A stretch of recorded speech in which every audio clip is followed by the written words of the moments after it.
Who among you was the biggest How I Met Your Mother fan? Do we have a designated person? Francia. No, you, Serge. Nah, Yeah. Francia. No, you. Not you. Between the two of us. Sorry. Well, Francie, I would love to hear your take because there are, especially, I've seen the first 4 episodes. There are a lot of Easter eggs for fans to be delighted by. What can you say about that for fans that are like not knowing what to expect? It was a pleasant surprise, and I believe as the season goes on, because there's more Easter eggs, fans are going to be very, very happy with how we pay homage to the original. And in the beginning, I mean, we saw that set, the apartment, when we came to the table read, they did not tell us. So it was cool to sit there, and all of us felt like it was kind of familiar a little bit. But then I saw the swords, and I was like, I couldn't even talk. I'm going to say as well, there is a scene that wasn't even included in our scripts. Yeah. We weren't even Because allowed to read this scene. I'm not going to tell you which episode it's in, but when you see the scene, hopefully you'll understand why. But there is a scene that even we don't know what happened in it. Yeah, and there was another set that I was like, I also love in How I Met Your Mother, there's this episode where they say that every guy group friends decides they should buy a bar, and now it's like a really bad idea. And Sid has a bar. So is that a bad idea? It definitely starts off as a bad idea. The dude doesn't know what he's doing at all. But it makes for a good place to hang out, for sure. Slowly, over time, I hope he... get free drinks with it. Yeah, he got free drinks. It's all good. Just bring more customers. I need them. But I hope he updates it and stuff like that, because he's really into it. I'm very proud of Sid that he was brave enough to do something he wanted to do as opposed to do things that everybody was telling him to do. So it's a good thing. Now, there's this famous trivia fact for How I Met Your Mother where they filmed the ending in the first season. And I think the purpose was so that the kids wouldn't randomly look 10 years older. But did you guys do anything like that? You said there's a scene that we're going to find out. Do you know who the father is at this point, or are you also in the dark about it? They would not tell some of us anything, and rightly so, because I can't keep my mouth shut. Francia was desperate to find out. I knew that if I found anything out, it was going to be on the internet within 2 days. Yeah, but Francia you were trying to find out, weren't you? Anytime I talked to the writers, I was trying to find any angle or way to get them to spill it. And eventually they were like, go to your chair.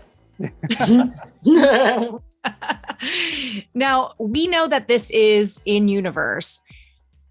Could any of the legacy cast appear, and who would you like to see most? Ranjit.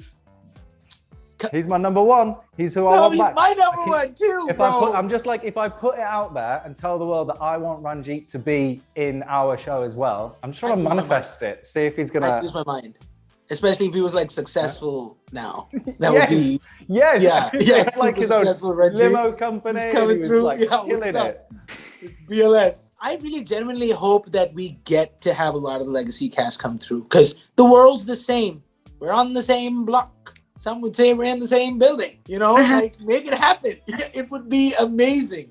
Yeah, I mean, we've definitely been pushing for that. Like, well, each of them guest star at some point. Like, we're definitely begging and asking and prying, hoping for a yes. What would you say, because it is, it does have a lot of nods to the original show, but it also is its own thing. What would you say the biggest difference is between the two series? The world has changed so dramatically since 2005. We're telling a story about love. We're telling a story about dating, and the world of dating has moved on, and we needed a show that reflected that. It needed to reflect the difficulties of dating online, the challenges and the benefits of it as well, I suppose. But I think the world moved on, and so we had to sort of reflect that. Tom, what are 3, words you would use to describe Charlie? Whoopsie daisy, optimistic, and this is all one word, deeply romantic.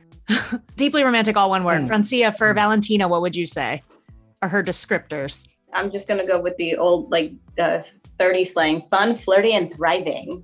Yo, y'all give them a good ones though. Yeah, I mean, I'm really taking a slogan. When you turn 30, it's the same thing we say. 30, flirty, and thriving. Serge, for you? It would be loyal, always jumping the gun, and kind of naive. Now, we do have Kim Cattrall, who we've been wanting to see on TV lately, especially with the And Just Like That. And so we're delighted to see her. I know she filmed separately, but did anyone creep onto the set while she was filming to get to me? It seems like everybody did. Okay, tell me. Absolutely. We had to. I mean, it's Samantha. So, I showed up, and then Tian, who plays Ellen, showed up, and then Hillary was there. We were all like, so we're doing the same thing here? We're trying to sneak on just to say hello? So the three of us met her at the same time. Obviously, Kim, really, and Hillary had to meet, because of the characters and stuff. But I jumped in. I was like, hi, I'm your best friend. Nice to meet you. All right, we'll go watch over there. And then I guess Tom snuck in, and I didn't know that. Yeah, no, I was in for a COVID test that day, and I was not going to walk past the studio and not sort of pop my head in the background and see her. You got to. Serge, you didn't meet Kim Cattrall? I didn't have a COVID test that day. Oh, so annoying. You didn't die. Another thing I wanted to ask is there's a lot of my, amazing running gags that How I Met Your Mother had. Are there some we can expect in this one? Are there already some going throughout the show? Yeah, it's first season, so we're definitely setting the seeds for the ones that really go over seasons, because that How I Met Your Mother did that so well. But in as far as the small ones that go over 3-4 episodes and stuff like that, there are a few now. It's a beautiful thing. There's a lot of the vibe from How I Met Your Mother is kind of being like pulled into this one. So it's really fun to see, and we want more. The actors always try to get more coming in at all times, coming up with our own ideas at all times. And they accept some of them. So it's a good vibe. I think you like it. I like it. Very good vibes. Another one of my favorite trivia facts is that I think it was like season 6 or something of How I Met Your Mother. But anyway, it was dipping in ratings. Then Britney Spears came in because she was a big How I Met Your Mother fan and saved the show. And I was just talking to the creators and they were like, the showrunners, and they were like, we want Britney Spears back. Do we think I was saying this a few interviews ago. I was like, Britney is the one. I'm like, look, this will be a new chapter for her. She can come in. She'll absolutely kill it as well. We've definitely been pitching that idea as well. Yeah, I think we're going to put it in all the interviews. We're going to make it happen. Oh my God. Spears is going to watch us? What? Yeah, she watches all my interviews. What? No. Well, thank you all so much. The show is fantastic. I cannot wait to see where it goes. Just congrats on everything. Thanks, Ash. Appreciate it. Thanks.